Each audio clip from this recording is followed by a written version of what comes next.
Hello and welcome to a very special Tuesday night edition of the Tea Room, where tonight we discussed in two parts, that's tonight and Saturday night, Brian's state of collection with all these wonderful watches. Good evening, Brian. Thank you, your lordship. I'm glad to be here.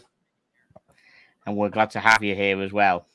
So we have nobody else on the panel tonight. This is a special one because as you're watching this, I'm away on holiday, but we're making sure that the train still rolls on with content for you in the normal way of Tuesday, Wednesday, and Saturday.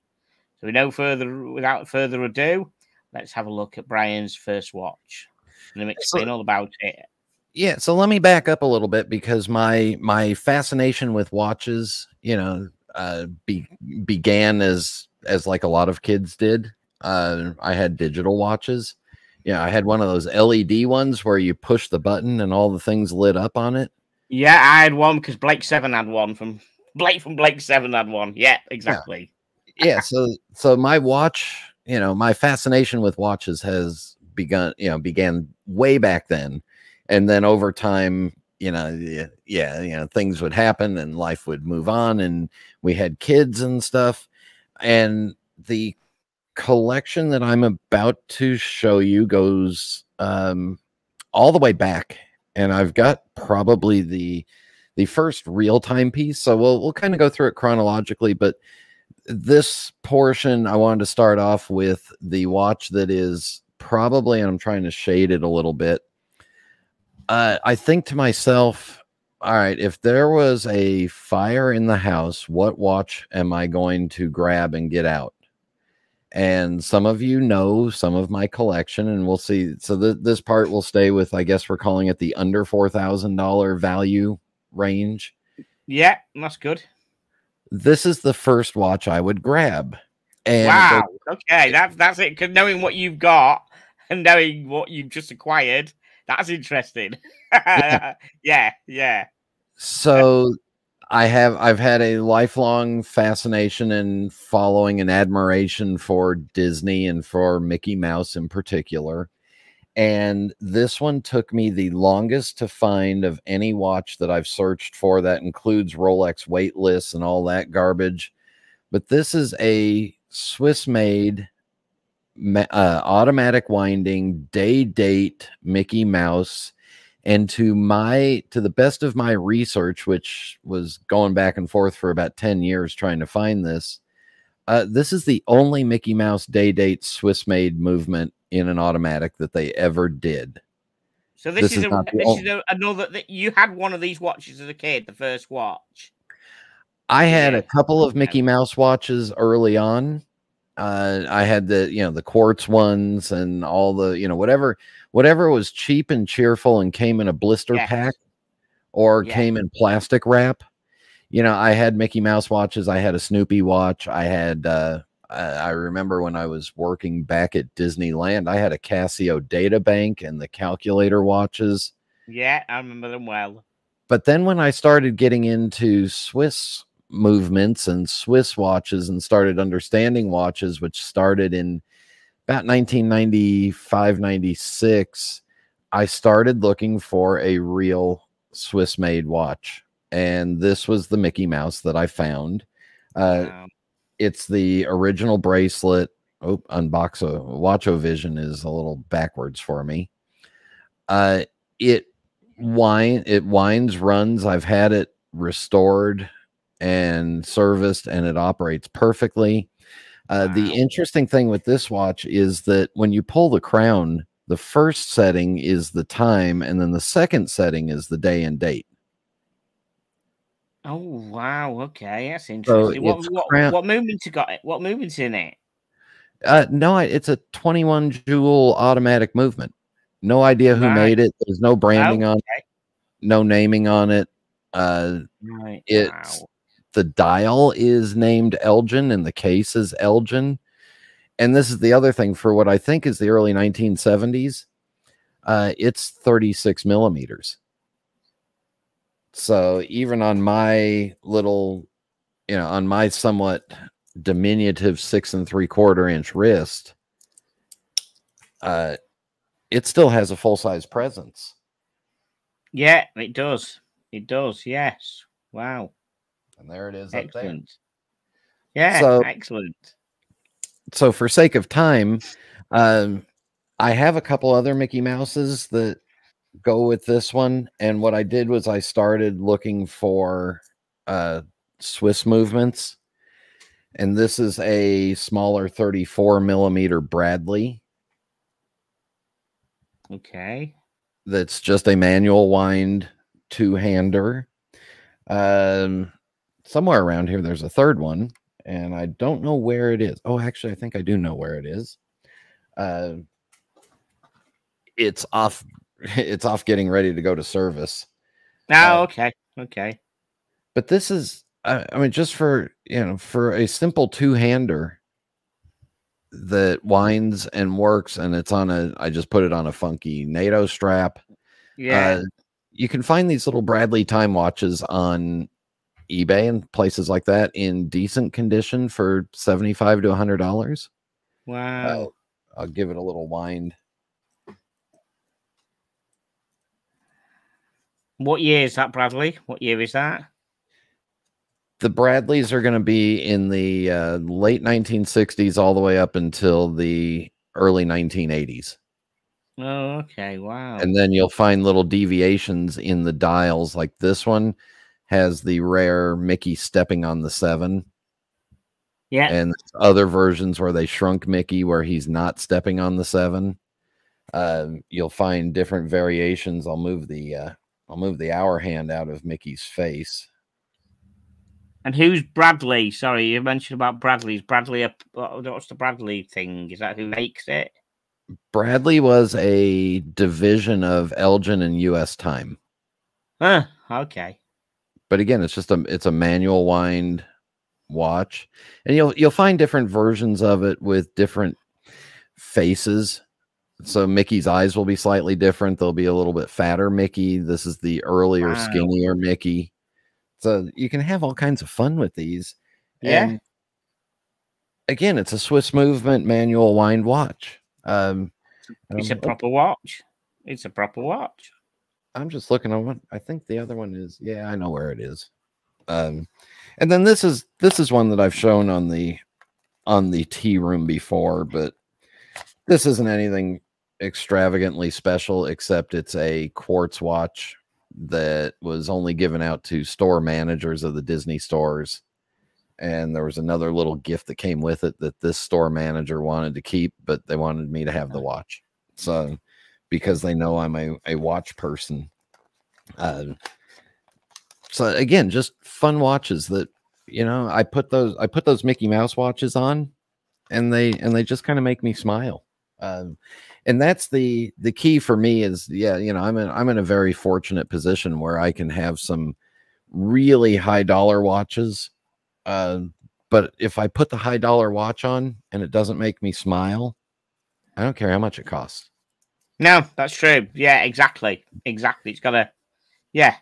If it doesn't, if it doesn't tell a story to me or bring up an emotion, I don't care. I'm wearing my Bulliver hack today, and that's a cheap watch, but it's got the history of Bulliver because they made watches like this for the 70s. For that, it makes me smile. And it's a cheap watch. Yeah, and as long as it makes you smile, it's a great watch. Exactly, that's what it should be.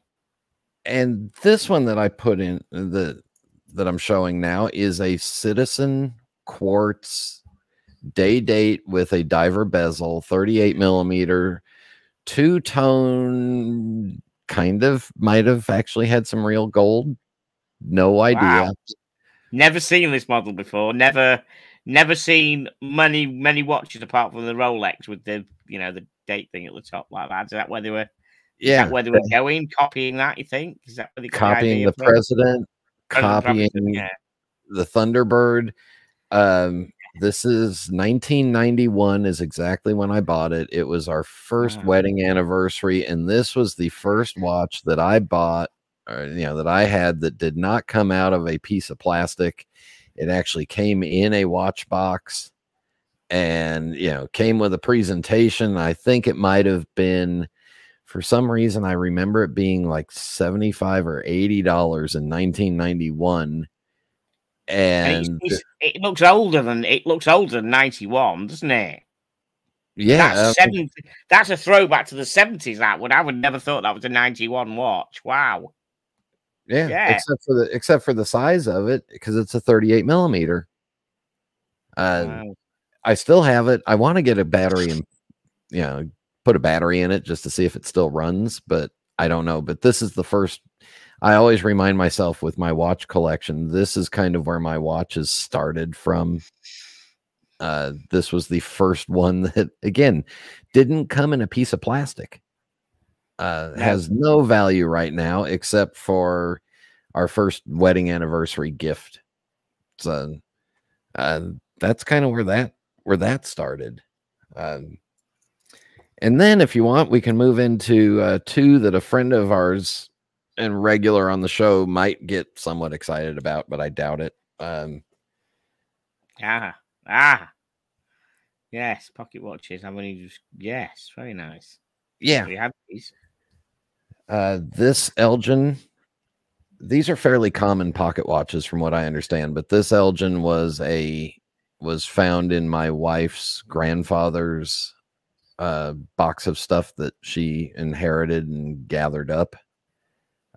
Just a somewhat nice ornate case, probably 1930s, 1940s, somewhere around there. And this one was, it's a distant relative of mine who he and I became close. This one's a little more ornate in the dial. This one they gave to me because when I was working at Disneyland in California, I was working as a train conductor. So it was perfect for a train conductor to have a watch on a chain and wear it. Yeah. And I actually wore it. And then on the back of it is my distant relative's initials and his father's initials. And what year are these two watches? And what year did you say they are? I think they're 1920s, 1930s. Oh, wow. Excellent. Excellent. And if you can hear it.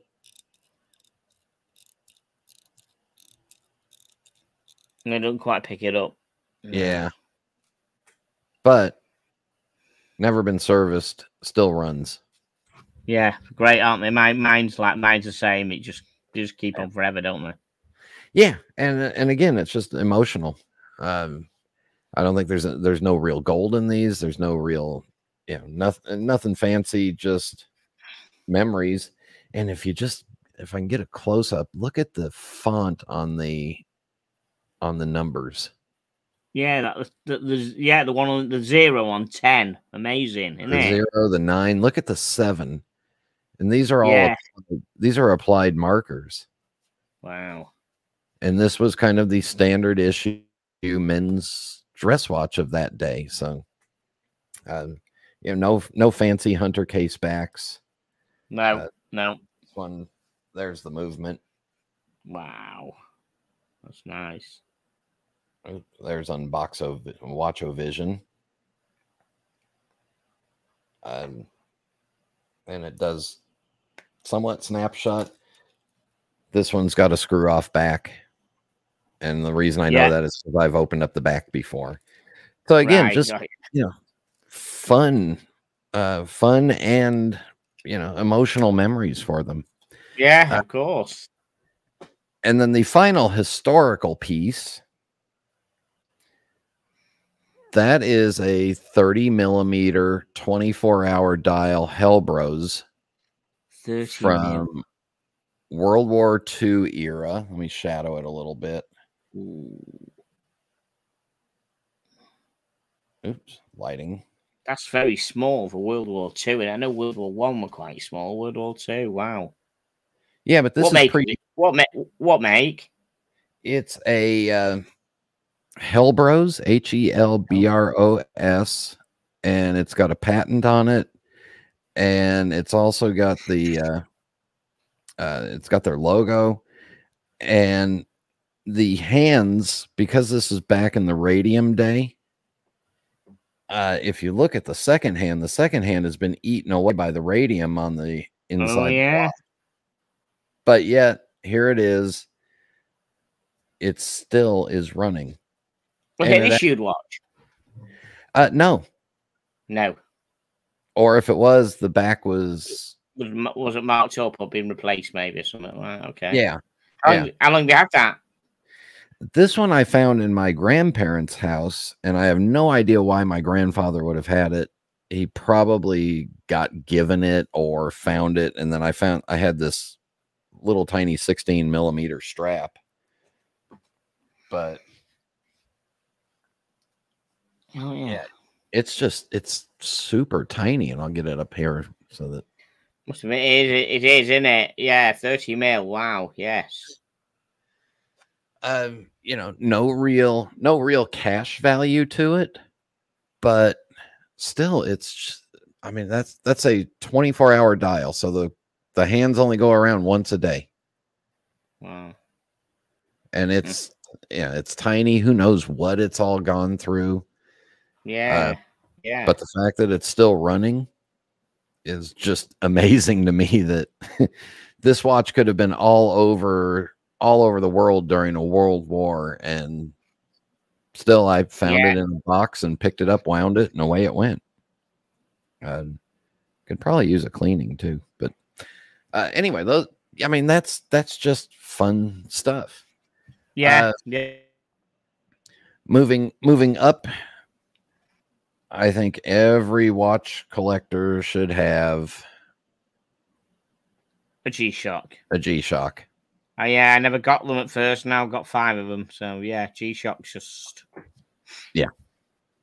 just get yourself why this one then? I like the purple and the blue. I thought it's all black and it's got purple and blue accents on it, and it looks, I don't know. Every once in a while I think I'm 50 something and I'm going to have a little edgy style to me, and I'm like, whatever. How old is that? I bought this 6-8 months ago. And brand new. Yeah. Okay, it's a new model. Yeah, because there's so many different G-Shocks of different models, and that it's always hard to tell what's new, what's not. Yeah, and it's actually running. So if you see, take close attention, you can see exactly when we recorded this. So is it solar powered? No. Oh, it's not a solar one. No, this is the $99 version that was 20% off. Okay. So it was $80 at a department store. Got you. So in pounds, that's what, 4 pounds, 6 shillings, something like that. Something like that, yeah. Yeah. But it's also nice to have it because I can, if I'm time testing, if I'm testing how well a watch is running, because when you start getting into manual wind watches or Swiss movements and stuff like that, I don't have a time grapher, but I can hack a watch dead onto this and keep an eye on the two of them side by side for 48 hours and see how close they are. Yeah, of course. Yeah. You can also, they're also perfect for, say you're traveling on holiday to a place like London, and you don't want to attract attention, and it rains constantly in London. So you have a nice watch that you keep, tucked away, and then while you're out running around in the rain and whatever, you just throw your G-Shock on. Too right. So I think everybody should have a G-Shock. Absolutely indestructible. Absolutely, yes. Now I also have an appreciation for Seiko. I think good. I'm glad to say we'll get on well. Yeah. I think Seiko does stuff at a price range that nobody else does. No. And these are 2 examples of the Seikos that I have. This is the Baby Tuna, the Antarctic, which is really shining right now in the light. So I'll try to shade it. Yeah, I love that. I love that dial. I do love that, like smoky gray kind of dial. I really do like that. Yes. And it's got little penguin feet walking up and down from 7 to 11 o'clock on the dial. Let me get it up on the better camera so you can see the little penguin feet. Yeah, we can see them. Yeah, that's lovely. That I like that. Uh, What size that is that baby tuna? What size is that then? Baby tunas, 40? I think, it's 40, 42. 40, 42, right? Got you. There it is. Yeah. Perfect. Perfect beach watch. Perfect. Does it get much wrist time? Yeah, it does. Yeah. Surprisingly, which none of my wife's watches are here to be shown because they're hers and she doesn't trust me. Rightfully so. My wife will wear this and she just likes it. It's a little chunky, but again, they did a great job on the rubber strap for it. So as a side, is your wife a watch nerd like you as well then? No, she tolerates me. But she's got a collection of watches though. She's acquired ones that I've purchased for her, and then she surprisingly, we were walking along one day and she actually found a watch that she liked, and it was a G-Shock, and she picked it out, and now the Watch-O-Vision camera has decided to take a poop, so bear with me. No problem. While I reset Watch-O-Vision. I didn't think it was going to jump.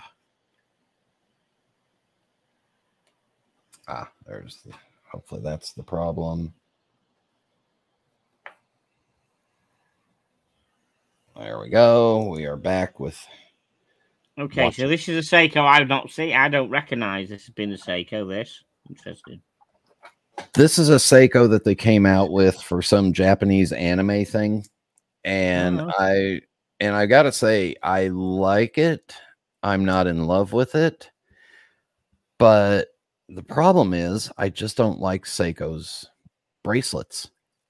Everyone's got the jangle. I mean, I've got one with what they keep with jangle. I like my Seiko bracelet. It's a bit jangly, but I like it. And let me see if I can get but the dial loom on that is just incredible. Looks like the whole thing lights up. Is that right? Is it a whole thing? Yeah, and it shows the animated character, and I believe it's called Bait, B-A-I-T, and it was made primarily for the Japanese anime fans and for the character. Limited edition. Again, I bought it because I thought, all right, cool. I can be a little edgy and wear an all black watch and look a little, little stealth mode. Yeah. Little high fashion. Not always doesn't always work out that way, but does that get much wrist time? Nope. Oh, right. But look at the loom on it. Yeah. This one probably should go on to a proper owner that will enjoy it. But again, I bought it as an impulse. It was like in the $500 range. So okay. Again, not an overly priced watch. And then moving into the other Seikos, we all know I like Queen and I like Brian May, and so when Seiko came out with the Brian May editions of a Seiko 5, I was all about it. I was a sucker, and I said, all right, just sign me up. Here's my money. Take my money, and please. You bought multiple watches of each one, didn't you? So this is the first one, the stainless steel colored. Yeah. And it was a limited edition of 9,000. And at one point I had 3 of them. Right. Wow. Now I have 2. I have this one that I wear, which it does get a considerate amount of wrist time. However, mostly during the summer when I'm wearing shorter sleeves, because these are big chunky watches. Yes. And then this one is the newest one that they came out with the gold tone and the strap to look like the neck of a guitar, 6 strings going up and down it. The gold tone was to match the sound of Brian's guitar or something. I don't know. There was some story. This one I only bought one of because they made 12,000 of them, and I was like, you know what, I'm not I'm not going crazy. I'm already crazy. I'm not going crazy there. But the first one, the one, have you got it on? The other one, have you got it completely sealed, never opened? Never put on a wrist. Still has the all the complete documentation, the inner, the outer. And if I ever get a chance to do a meet and greet with Brian May, I'm bringing a white or a silver Sharpie, and I'm going to have him sign the strap of that other one. Wow, yeah. Which, Brian, if you're watching, call me. You know, hit me up on Instagram, slide into my DMs or whatever the kids say now. Have you ever tried to be in contact with him? And I mean, do you know which geographical location he lives? He lives London way. Does he live London way? Yeah, he's got a townhouse in the Kensington area, and then he's got a country home that is I believe he's big into hedgehogs and badgers and trying to rescue them and save them. Right. So he's got this very large country estate that is I believe it's a badger rescue. Which area of the country is that in? Somewhere near your house in London, you know, outside of. Okay. I mean, have you ever tried reaching out to him? And you know, I've tagged him on Instagram. That's it. Yeah, but if he's ever here in Charlotte, or if we're ever, you know, crossing paths, I'll make a more concerted effort to. But the reason I say that, because I read some story years ago about some guy who was fascinated, I think, with astronomy and also with Eric Clapton. I'm sure he managed to get hold of Brian May before he went to Eric Clapton's house and take photographs or something. You know, perhaps he would just reach out to him. He might, you know. Yeah, well, if Brian May answered me back, it would send me to the moon and over with the chance to meet him. So yeah, it'd be astronomical for me. Wow. But again, these watches, 500 and 520. Yeah, I think these are selling now for 800-900, and this one is available. Oh right, well over resale. Oh right, 300 over resale. That's brilliant. Excellent. Yeah. This one's still available at retail for $595. And then the other thing they did with this one was a portion of the proceeds go to the Mercury Phoenix Trust, which was founded in honor of Freddie and for AIDS research. Okay. Excellent. So those two. And again, every time I put them on, it just makes me smile. I mean, the dial shaping that is the shape of Brian's guitar that he and his father handmade together, because Brian was too poor to buy a guitar when he was starting out. Yeah, and he used wood from an old fireplace. Yeah, that's correct. Yeah, I mean, there is no proper guitar parts on that guitar except for, I think, the pickups. Yeah. Wow. I think the frets were made out of old steel that he had laying around from some flatware or something. Wow, excellent. But yeah, so those are definitely. Yeah. So those are all the Seikos. And then we saw this on a episode of Rate My Shitter. Yeah. That's the Mirad Bonaire, which was a crowd-funded watch from a guy in Holland or Belgium or somewhere, and it's a replica style in the style of the Blancpain bathyscaphe. It's got a Solita movement in it, and I think you can pick them up for $500 now. But it's a self-winding 3-hander, rotating bezel, sapphire capped bezel. Yeah, with the shape of the bezel is very much like a Blancpain, isn't it? You can see that straight away. Yeah, and the loom on it is let's see if I can darken it, but the loom is quite loomy and bright. Oh yeah. I have it on a blue tropic strap or blue leather pebbled strap that it came with. Does that get much wrist time? It used to. It doesn't now. I've had it for a year or so, and right. But the strap is absolutely fantastic, and the strap has quick release spring bars. Yeah, So you can brilliant. swap Totally between. should be illegal not to make. It should all be like that. So easy, isn't it? Really Yeah. good. Yeah. And Yeah. every time I put it on, I'm absolutely surprised at how well and how comfortable it fits. And Yeah. yeah, Yeah. 40 mil, is it? yeah, Standard.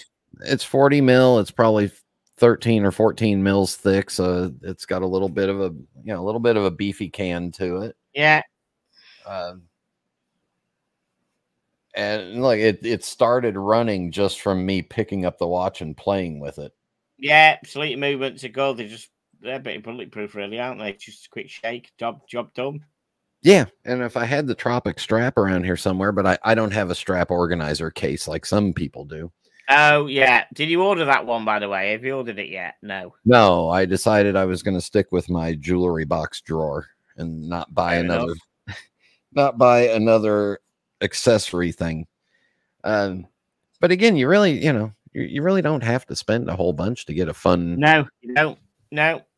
Swiss three-hander, and sometimes you just want if we all have these day dates and stuff like that, and you just want a three-hand watch to pick up and wear.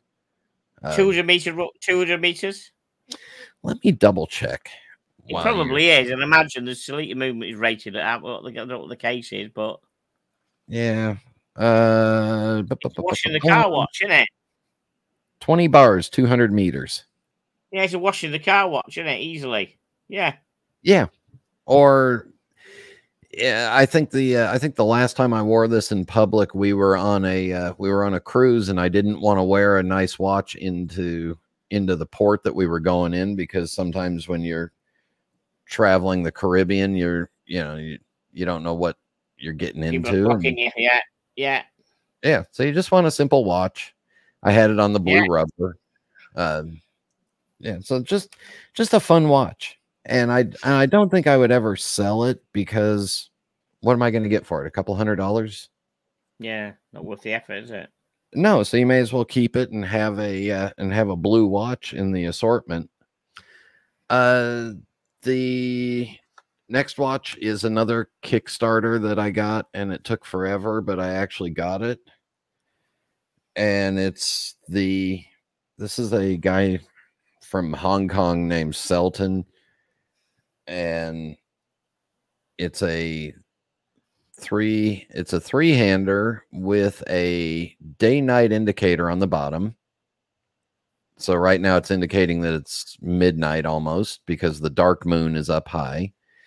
But if I can get the camera to work correctly, the dial is a slice of meteorite.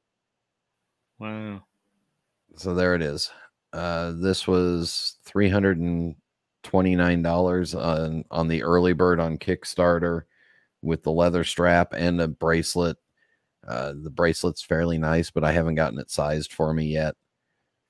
But again, it's just a simple three-hander Chinese movement, somewhat decorated on the back. So this is the kind of watch that if I just want to wear, I wanted a meteorite dial. It's got the observatory hands. There's a good shot of it. And again, it's just fun. You just pick it up, wind it. With this one, you have to make sure you got the day night set correctly. Yeah. But again, when it's just a watch that I've had now for a couple of months, and I've worn it. Now, obviously, I've worn it because you can see the bend in the strap there. Yeah. I think I actually fell asleep with it on one night and slept the whole night with it, which I normally don't do. I always wear my watches in bed. I don't take them off. Yeah, I tend to take them off. But again, it's just a simple fun watch. Nothing extravagant. But the meteorite dial makes it fun, and then the observatory hands, and then the day-night indicators got the stars in it. Let's see if this camera will get that better. Yeah, see the stars and the day-night indicator? The day-night dial. I'll just make you full screen. Hang on a second. Let's just... Oh, yeah. It's nice, isn't it? Yeah. There's a lot of watch for that, yeah. A little bit hard to read sometimes, because the hour hand and the minute hand kind of disappear into the dial, but again, just fun. and it was $329 on their early bird. Word of warning: if you're going on Kickstarter and you're buying watches, don't spend more than you're really willing to lose. Yeah. I mean, I'm lucky. I bought a few Kickstarters. I've never been burnt. But I know a few people who have. Yeah. You've got no comeback. You've got no comeback at all. There's nothing. No. You buy a Kickstarter and they fail to deliver, you have no comeback at all. Yeah. Yeah. And then I've got what have I got here? I got five more to go through, and then we'll be then we'll be done. Look, I'm doing a Tim the Thumb. Oh yes. So I early on in my watch collecting, in my adult watch collecting in the past 3-4 years, my AD, one of my ADs here is friends with the family that started up Norcane. And Norcane is just a kind of an offshoot from a couple of guys that worked with Breitling and worked around the watch industry. And they started up a watch company that's kind of an outdoorsy watch company, but this one was my first one. It's just a blue date. Let me get the date hidden out from underneath there. And I went through a big phase of have to have blue watches. So it's just a 3-hander with a date on blue loom plots. Norcane does something fun on the side of it that I like, and I'll show you more on the others. But there's a plaque on the side that has their company name. Not sure if that's coming through real well. I can see that from here. Yeah. Yeah, there it is. You can have them custom engrave whatever you want within a realm of it'll fit on there on that plaque. Okay. So you don't have to advertise Norcane. And for me, being a true left-hander, for most people, that plaque is going to be facing up towards them on their wrist. Yeah. But for me, as a true left-hander who wears my watch properly, on the right hand. No, wrong. Oh, Watchovision is falling apart again.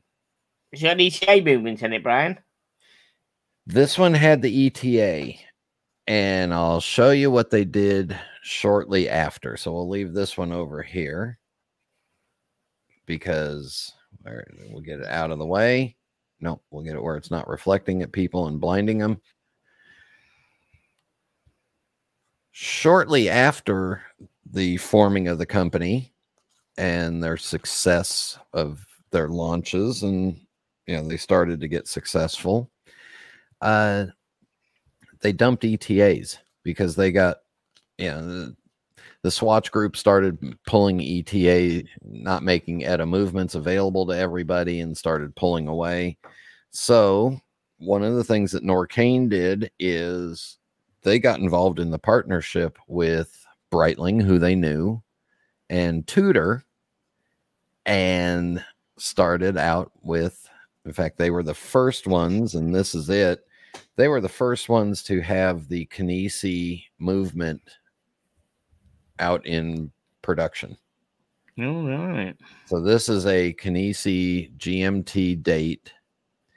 This one is chocolate brown with a bronze case. I like that. Limited edition. And I believe they sold out fairly well in the first. Let me get it on the big camera. There it is. That is the Canisi movement that's in a lot of the Breitlings and the Tudors now. Ah, right. Very nice. Yeah, it's nice, that. And this is really the only brown watch, brown strap combo watch, combo that I have left. And I'll throw it on so everybody can see what it just kind of looks like.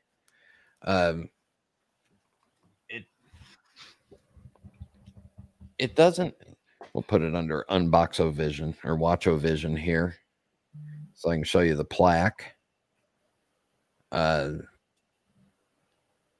Move me back. Oh, move back to the other. Yeah, I'll move it back and then get the other one. Yeah. Yeah. So there is. Let's see if the case, get the case set right there. That's nice. Yeah. So it's starting to patina. It's been out a couple. How long have you had it? A couple of years. Right. I was the first one in the Charlotte area to get this watch. And again, look, I haven't even wound it. I just picked it up and started it going. But it's just it's a true GMT with a jumping hour and all the correct stuff. Chronometer certified. Yeah. Wow. Very nice. How much is that? I think these are in the $3,400 to $3,600 range. And again, you get that Canisi movement, and then after they launched the limited one in the case, then they came out with a white opaline dial one. Same movement, same watch. This is on a rubber strap so that I can swim with it. Yeah, again, you get the water resistance, and you get that fancy that fancy highly finished Tudor Canisi Breitling. Yeah. So you say Tudors still use that movement, do they? Yeah. Yeah, this is the Canisi movement that they spent all that money to develop and make sure that it replaced the I'm trying to get it to shadow. Where is the shadow? Boy, it's bright. Anyway, here we'll pull up the three-way screen, and we'll show the back of it. Yeah, it looks good. That movement looks good, doesn't it? Does. There it is. Yeah. So it's just a simple movement, super reliable screw down crown, and then this one, because of what I'm famous for, the plaque on it says, if we can read that,